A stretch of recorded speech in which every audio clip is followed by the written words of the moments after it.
வணக்கம் ட்ரேடர்ஸ். நிற்காத சண்டையிலும் உயர்ந்த யூஎஸ் மார்க்கெட். அதுக்கான காரணம் என்ன? இதுக்கெல்லாம் மேலே பார்த்தீங்கன்னா ட்ரம்ப் அவர்கள் இந்தியா மேலே திருப்பி டேரிஃப் போட போகிறேன்னு சொல்லியிருக்கிறாரு. அதுவும் ரஷ்யன் ஆயிலை பை பண்ணுறதுனால போட போகிறேன்னு சொல்லியிருக்கிறாரு. இதுக்கு மார்க்கெட் இன்னைக்கு எப்படி ரியாக்ட் பண்ண போகுது அப்படிங்கிறத மெயின் டாக்கிங் பாயிண்டாக வச்சு இன்றைக்கான ப்ரீ மார்க்கெட் வீடியோ நம்ம பார்த்துடலாங்க.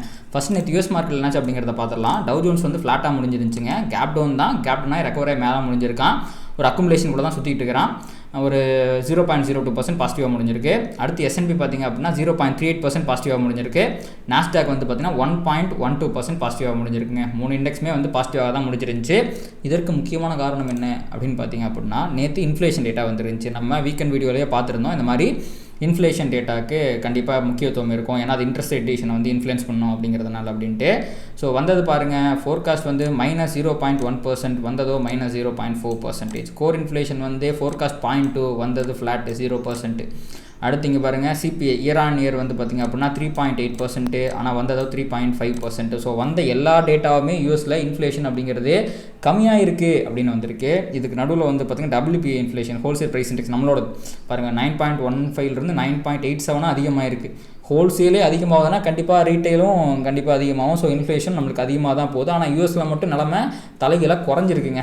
அப்போது இன்ஃப்ளேஷன் குறையுது அப்படிங்கும்போது ரெட்டோட அந்த இப்போ அடுத்த மீட்டிங்கில் போன தடவை இந்த இன்ஃப்ளேஷன் டேட்டா பார்த்து அடுத்த மீட்டிங்கில் இந்த ரேட் இன்க்ரீஸ் பண்ணிடுவாங்களோ அப்படிங்கிற மாதிரி மார்க்கெட் பயப்பட்டுச்சு. அதன் காரணமாக தான் பார்த்திங்க அப்படின்னா கோல்டு எல்லாமே பார்த்திங்கன்னா கிராஷ் ஆச்சு. அண்டு மார்க்கெட்டுமே பார்த்திங்கன்னா கிராஷ் ஆகிட்டு கிடந்துச்சு. இப்போது அந்த ப்ராபபிலிட்டி இல்லை, இப்போதைக்கு கரண்ட்டில் தான் இருக்கும் அப்படிங்கிற மாதிரி ஒரு சிக்னல் வந்த உடனே மார்க்கெட் அதுக்கு பாசிட்டிவாக ரியாக்ட் பண்ணிடுச்சு. திடுதுப்புன்னு நேற்று கோல்டும் பிட்காயின் வெறிகொண்டு மேலே ஏறிட்டு இருந்தாங்க. என்னடான்னு பார்த்தா அதுக்கப்புறம் தான் தெரியுது நியூஸால் மேலே ஏறி இருக்கான் அப்படின்ட்டு. பட் ஸ்டில் கோல்டும் சரி பிட்காயினும் சரி புல்லிஷாக மாறலைங்க. இந்த ஹையை தானா தான் மாற முடியும். இதை தானா ஒரு மொமெண்டம் ஷிஃப்ட்டு, இதை தானா ட்ரெண்ட் ஷிஃப்ட்டு. பிட்காயின் இந்த மேஜிக்கை நிகழ்த்தி காட்டுவானா ட்ரம்ப்பை மீறிங்கிறத பொறுத்து இருந்து பார்க்கலாம். கோல்டு நேற்று பாசிட்டிவாக போயிருந்தாலும் இங்கேயுமே ட்ரெண்ட் மாறல அக்குமுலேஷனுக்குள்ளே தான் சுற்றிக்கிட்டு இருக்கான். பார்க்கலாங்க. ஸோ இதுதான் நிலவரம். நேற்று யூஎஸ் மார்க்கெட் பாசிட்டிவாக முடிஞ்சதுக்கு இந்த இன்ஃப்ளேஷன் டேட்டா மிக முக்கியமான காரணமாக இருக்குங்க. அடுத்து அப்படியே நம்ம வார் அப்டேட்டுக்கு வருவோம். ஸோ இப்போ வரைக்கும் ரெண்டு பேருமே அட்டாக் அப்படிங்கிறது திருப்பி நடந்துகிட்டே தான் இருக்குது. இவங்க அட்டாக் பண்ணுறாங்க, அவங்க அட்டாக் பண்ணுறாங்கிற மாதிரி அது போய்கிட்டே தான் இருக்குது. இதை தாண்டி நேற்று பார்த்திங்க அப்படின்னா ட்ரம்ப் ஒரு போஸ்ட் போட்டிருக்காரு ஈரானை பற்றி. அப்படின்னு கடைசியில் அவர் என்ன சொல்கிறார் அப்படின்னா, இந்த 20% டோல் ஃபீஸ் போடுவோங்கிற மாதிரி சொல்லிட்டு இருந்தார் பார்த்தீங்களா, அது யாரும் கொடுக்கறதுக்கு தயார் இல்லையாட்டிருக்கு. அதனால் ஈரானை தவிர அந்த சைட் ஆஃப் ஹொர்முஸ் வழியாக எல்லா ஷிப்ஸுக்கும் போகிறதுக்கு நான் அனுமதி கொடுக்குறேங்க. நீ எப்படியா அனுமதி கொடுக்க முடியும்? ஆமாங்க, நான் தாங்க எல்லாத்தையும் உலகத்தை காப்பாற்றுறது நான் தாங்க அனுமதி கொடுக்க முடியும். ஆனால் அதுக்கு பதிலாக இந்த கல்ஃபில் இருக்காங்கல்ல அவங்க எல்லாமே எனக்கு ஃபஸ்ட்டு 20% கேட்டேன், அதை கொடுக்க மாட்டேன்ட்டாங்க. அதனால் அதை மறைச்சி யூஎஸில் இன்வெஸ்ட் பண்ணுறதுக்கு நான் அவங்கள சம்மதிக்க வச்சுட்டேன். பல $1 பில்லியன் யூஎஸில் கொண்டு கொட்ட போகிறாங்க. அதனால் அவங்களோட ஷிப்ஸ் எல்லாம் ஈரானுடைய அட்டாக்கை தாண்டி எங்களுடைய பாதுகாப்பில் போகிறதுக்கு நாங்கள் வழிவகை செஞ்சு கொடுப்போம் அப்படின்னு ட்ரம்ப் அவர்கள் நேற்று உருட்டியிருக்கிறாரு. கந்தர்வ கோட்டையே அலற அளவுக்கு.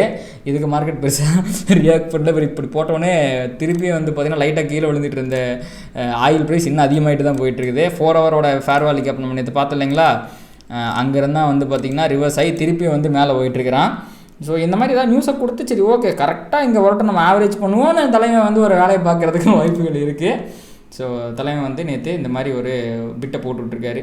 அடுத்து இந்தியாவுக்கு ஒரு ஆப்பு வச்சுருக்காருங்க. அப்படியே இது ப்ரெஸ் ரிப்போர்ட்டுக்கிட்ட சொல்லியிருக்காரு. ரஷ்யன் இப்போ சம்மந்தமே இல்லாமல் ரஷ்யன் ஆயில் ரஷ்யாவோட என்ன பிரச்சனை என்ன போயிட்டுருக்குன்னு கேட்கும்போது, அந்த ரஷ்யன் ஆயிலில் காங்கிரஸில் பில்லு வரப்போகுதுங்க. டாப் 5 ஆயில் பையர்ஸ் ஃப்ரம் ரஷ்யாவுக்கு நாங்கள் இன்னும் சாங்ஷன்ஸ் கொடுக்க போகிறோம், டேரிஃப் இன்க்ரீஸ் பண்ண போகிறோம்னு சொல்கிறாங்க. அது எவ்வளோ தூரம் இருக்குன்னா 5% அளவுக்கு 500% அளவுக்கு அது இன்க்ரீஸ் ஆகிறதுக்கு வாய்ப்பு இருக்குன்னு வேறு இங்கே போட்டுக்கிட்டு இருக்காங்க. இது வேறு ஒரு மிகப்பெரிய பியரிஷான விஷயமா நம்ம மார்க்கெட்டில் மாறுறதுக்கு வாய்ப்பு இருக்குங்க. இப்போதைக்கு வரைக்கும் நிஃப்டி இதுக்கான ரியாக்ஷன்லாம் ஒன்றும் கொடுக்கலாம். ஒரு 30 பாயிண்ட் கேப்பில் தான் ட்ரேட் ஆகிட்டு இருக்கேன். இருந்தாலும் இது எனக்கு என்னமோ இது கொஞ்சம் சீரியஸான இஷ்யூ மாதிரி தெரியுது. மேபி இது ஃபண்டமெண்டலாகவே இந்தியன் மார்க்கெட்டை பாதிக்கிறதுக்கு வாய்ப்பு இருக்குது.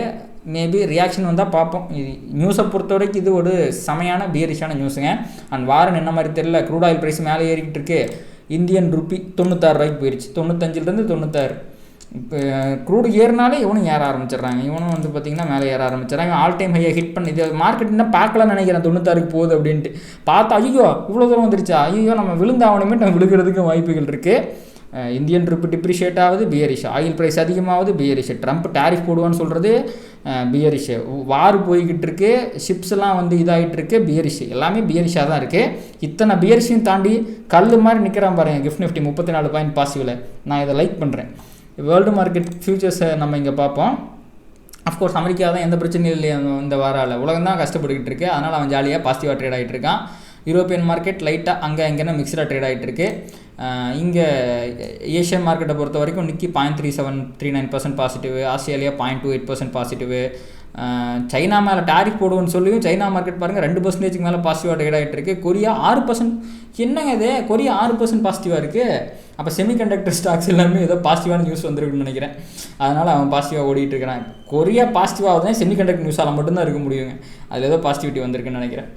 சரி ஓகேங்க. அப்போ குளோபல் மார்க்கெட்லாம் பயங்கரமாக இருக்குது. அதனால தான் வந்து இந்த டேரிஃபை பற்றி மறந்துட்டான்னு நினைக்கிறேன் கிஃப்ட் நிஃப்டி. டேரிஃப் பற்றியும் சரி யூஎஸ்டிஎன்ஆரை பற்றி மறந்துட்டான். அவனுக்கு எப்போ ஞாபகம் வருதோ நிஃப்டி இதெல்லாம் எப்போ ஞாபகம் வருதோ அப்போ கீழே விழுக ஆரம்பிச்சிடும்னு நினைக்கிறேன். ஸோ நியூஸை பொறுத்தவரை தான் இந்தியா ஸ்பெசிஃபிக்காக ஸ்டாக் ஸ்பெசிஃபிக்காக சில 2-3 ஸ்டாக்கோட நியூஸ் வந்திருக்குங்க. ரிசல்ட் வந்திருக்கு, எல்என்டி டெக்கோட ரிசல்ட் வந்திருக்குன்னு நினைக்கிறேன். இன்னொரு ஸ்டாக்கோட ரிசல்ட் அதெல்லாம் வந்து நிஃப்டியை பெரிய அளவுக்கு பாதிக்கக்கூடியதாக இல்லைங்கிறதுனால அதை ஸ்கிப் பண்ணிடலாம். பட் ஸ்டாக் ஸ்பெசிஃபிக்காக ரிசல்ட் வந்து எல்லா ஸ்டாக்ஸுக்குமே வந்து ஒரு ரியாக்ஷன் வர்றதுக்கு வாய்ப்பு இருக்குங்க. அடுத்து எஃப்ஐடி டேட்டாக்கு போயிடுவோம். நேற்று எஃப்ஐ நெட் செல்லர்ஸாக இருக்காங்க, 1300 கோடி செல் பண்ணியிருக்காங்க. டிஐ வந்து 1500 கோடி பை பண்ணியிருக்காங்க. நெட் இன்ஸ்டியூஷன் ஃபிகர் வந்து பார்த்திங்கன்னா ஒரு 200 கோடி வந்து பாசிட்டிவாக இருக்குங்க. அடுத்து ஓஏக்குள்ளே போகும்போது ஃபியூச்சர்ஸு, ஓஏ பஸ்ஸுக்குள்ளே போகும்போது இப்போ இது சாயங்கால வீடியோவில் பார்க்குறது ஃப்ளோவில் வந்துடுச்சு. காலையில் வீடியோவுக்கு ஈவோடி ஓஏ அனலைசர் தான் பார்க்கணும். அது லாங் அன்வைண்டிங் அப்படின்னு வந்திருக்கு, அதாவது லாங் எடுத்தவங்க வெளியே போயிருக்காங்க அப்படின்னு சொல்லுது. -0.48% ஒரு மைல்டான பேரிஷான சைனுங்க இது ஃபியூச்சர்ஸில். ஆப்ஷன்ஸில் ட்ரெண்டிங் ஓஏ பக்கம் போய் பார்த்தோம் அப்படின்னா 85 ஓகே சாரி 5,36 லட்சம். ஐ திங்க் இது நேற்று எக்ஸ்பைரி இல்லை, எக்ஸ்பைரி எஸ் நேற்று வந்து எக்ஸ்பைரி, அதனால் நேற்று இதை பார்க்க வேணாம், அடுத்த வாரத்துக்கு கூட பார்ப்போம். 1,52 லட்சம் பியரிஷாக இருக்குது. பொசிஷனல் டேட்டா வந்து 1,34 லட்சம், அது எவ்வளோ இருந்துச்சு 1,52. ஸோ இன்ட்ராடேவை கம்பேர் பண்ணும்போது பொசிஷனல் லைட்டாக கம்மியாக இருக்குது, பட் ஸ்டில் அதுவும் பியரிஷாக தான் இருக்குது. ஃபியூச்சரும் பியரிஷ், ஆப்ஷனும் பியரிஷாக தான் இருக்குது. அடுத்து பார்ட்டிசிபென்ட் வைஸ் ஓப்பன் இன்ட்ரெஸ்ட்டுக்கு போயிடுவோம். காலு செல் பண்ணி புட்டை பை பண்ணி எஃப்ஐ பியரிஷாக இருக்காங்க. ப்ராப் ட்ரேடர்ஸ் வந்து காலை பை பண்ணி புட்டையும் பை பண்ணி புட் ஆப்ஷனை ஒரு 1% அதிகமாக பை பண்ணியிருக்காங்க. நெட்டாக வந்து பியரிஷாக தான் இருக்காங்க, பட் இது இன்சிக்னிஃபிகண்ட்டுங்க. இதை வச்சு அவன் கீழே போயிருக்கான்னு சொல்கிறதுன்னு சொல்ல முடியாது. அடுத்து ரீட்டைல் ட்ரேடர்ஸ் வந்து காலை பை பண்ணி புட்டை செல் பண்ணி புல்லிஷாக இருக்காங்க. இதுதான் வந்து டெரிவேட்டிவ் டேட்டாவுடைய நிலவரம். அடுத்து எஃப்ஐயோடைய லாங் ஷார்ட் ரேஷியோ 8.37, ரொம்ப வெறித்தனமாக கீழே இறக்கிட்டாங்க. ஸோ கிட்டத்தட்ட 92.7% அளவுக்கு வந்து பார்த்திங்கன்னா ஷார்ட்டில் இருக்காங்க. மொத்தமே 100 தான், அதில் 92% ஷார்ட்டு. காலை செல் பண்ணி புட்டை பை பண்ணி ஃபியூச்சரை ஷார்ட் அடித்து ஒட்டு மொத்தமாக பயங்கரமாக செல்லிங். கேஷ் மார்க்கெட்லேயும் செல் அடிச்சிருக்காங்க. எவ்வளோ பியரிஷாக இருக்க முடியுமோ எஃப்ஐ நம்ம மார்க்கெட் மேலே அவ்வளோ பியரிஷாக இருக்காங்க. இதெல்லாம் இந்த வர சனிக்கிழமைக்கு வர ரிசல்ட்டு தாங்க மாற்ற முடியும். வெள்ளிக்கிழமைக்கு ரிசல்ட்டு ரிலையன்ஸோடது வருது, சனிக்கிழமைக்கு ஆக்சிஸ் பேங்க்கு, ஐசிஐசி பேங்க்கு, ஹெச்டிஎஃப்சி பேங்க்கு, கோட்டாக்குன்னு நினைக்கிறேன் 2-3 பேங்க் கொடுக்குறாங்க. ஒட்டு மொத்தமாக நிஃப்டியோட வெயிட்டேஜில் ஒரு 50% பக்கமாக இந்த வீக்கெண்டில் மட்டும் ரிசல்ட் வருது. அதெல்லாம் ஏதாவது பேங்கர் ஆஃபர் ரிசல்ட்டாக வந்துச்சுன்னா மார்க்கெட்டில் ஒரு ரீட்ரேஸ்மெண்ட் எதிர்பார்க்கலாம். இல்லைனா அது அவ்வளோதானே போக வேண்டியதான்னு நினைக்கிறேன்.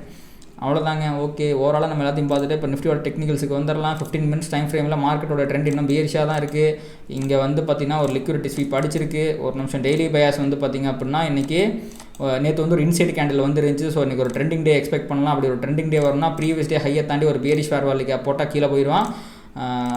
ப்ரீவியஸ் டே லோவை தாண்டி பியரிஷ் ஃபேர் வேல்யூ கேப் போட்டால் கீழே போயிடுவான். ப்ரீவியஸ் டே ஹையை தாண்டி ஒரு புல்லிஷ் ஃபேர் வேல்யூ கேப் போட்டால் மேலே போயிடுவான்னு ரொம்ப சிம்பிளாக வச்சுக்கலாம். ப்ரீவியஸ் டே ஹைங்கிறது 159 அங்கே அவ்வளோ தூரம் போயிருக்கானா? ஓகே, 155ன்னு நினைக்கிறேன். இந்த 55 தாண்டினா இந்த ரெசிஸ்டன்ஸ் கண்டிப்பாக இருக்குங்க. 24,236ங்கிறதுமே ஒரு ரெசிஸ்டன்ஸ் இருக்கும். பட் ஒரு புல்லிஷ் மொமெண்டமாக எக்ஸ்பெக்ட் பண்ணலாம். ப்ரீவியஸ் டே ஹையை தாண்டி அவன் வந்து ஒரு ஃபேர் வேல்யூ கேப்பை போட்டான்னா. ஆனால் இந்த மாதிரி ஒரு பேட்டர்ன் இதுக்கு முன்னாடி அப்படியே வந்து அதுக்கு அடுத்த நாள் கீழே மார்க்கெட் போயிருக்கு. ஸோ கீழே வந்து ட்ரெண்டும் பியர்ஷாக இருக்கிறதுனால கீழே போகும் என்ற அதிக எதிர்பார்ப்பு என்னிடம் உள்ளது. அது ப்ரைஸ் நான் சொல்லிச்சுன்னா நம்பிடுவேன். இப்போ வரைக்கும் ப்ரைஸ் வந்து எதுவும் சொல்லலை. ப்ரீவியஸ் டே லோவை தாண்டி ஃபேர் வேல்யூ கேப் போட்டால் அவன் கீழே போயிடுவான்னு ஒத்துக்க வேண்டியதான். அண்ட் கீழே வந்து பார்த்திங்கன்னா அன்ஃபில்டு ஃபேர் வேல்யூ கேப் இந்த இடத்துல ஒன்று இருக்குது, மறந்துடாதீங்க. சப்போஸ் மார்க்கெட் கீழே போச்சுன்னா ஒரு புல்லிஷ் ஃபேர் வேல்யூ கேப் இது வரைக்கும் ரெஸ்பெக்ட் ஆகாமல் சுற்றிக்கிட்டு இருக்கிறான். எந்த ரேஞ்சில் அப்படின்னா 23,861 to 883. அப்போ இதுதான் இருக்கிற ஒரே ஒரு சப்போர்ட்டு. அப்போ ப்ரீவியஸ் லோ ப்ரைஸ் தாண்டிடுச்சு அப்படின்னா அதுக்கு இருக்கிற அடுத்த சப்போர்ட் அப்படிங்கிறது 23,880 தான். அண்டு இதை தாண்டினா ப்ரீவியஸ்லி ஹையை தாண்டினா ஒரு சின்ன மொமெண்டம் வந்து புல்லிஷாக போய் டுவர்ட்ஸ் இந்த 24,236 வரைக்கும் போகிறதுக்கு வாய்ப்பு இருக்குது. இதையும் தாண்டினா நல்லா புல்லிஷாக போயிடுவாங்க.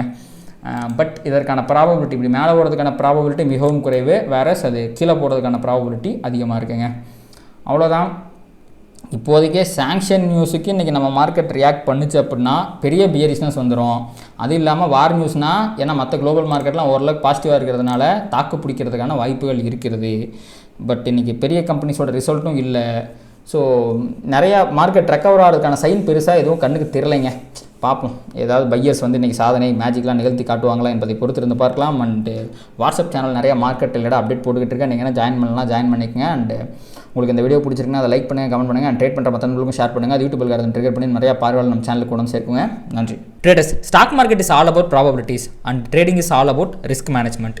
இங்கே 100% ஒர்க் ஆகக்கூடிய ஒரு விஷயம் கிடையவே கிடையாது. இதை தெரிஞ்சுக்காமல் நீங்கள் ட்ரேட் பண்ணிங்க அப்படின்னா நீங்கள் லாஸஸ் பண்ணுறதுக்கு நிறைய வாய்ப்புகள் இருக்குது. அதனால் உங்களுடைய ஃபினான்ஷியல் அட்வைசரை கன்சல்ட் பண்ணிவிட்டு அதுக்கப்புறமா ட்ரேட் பண்ணுங்கள். இந்த வீடியோவில் நான் சொல்கிற எல்லாமே எஜுகேஷன் பர்பஸ்க்காக தான்.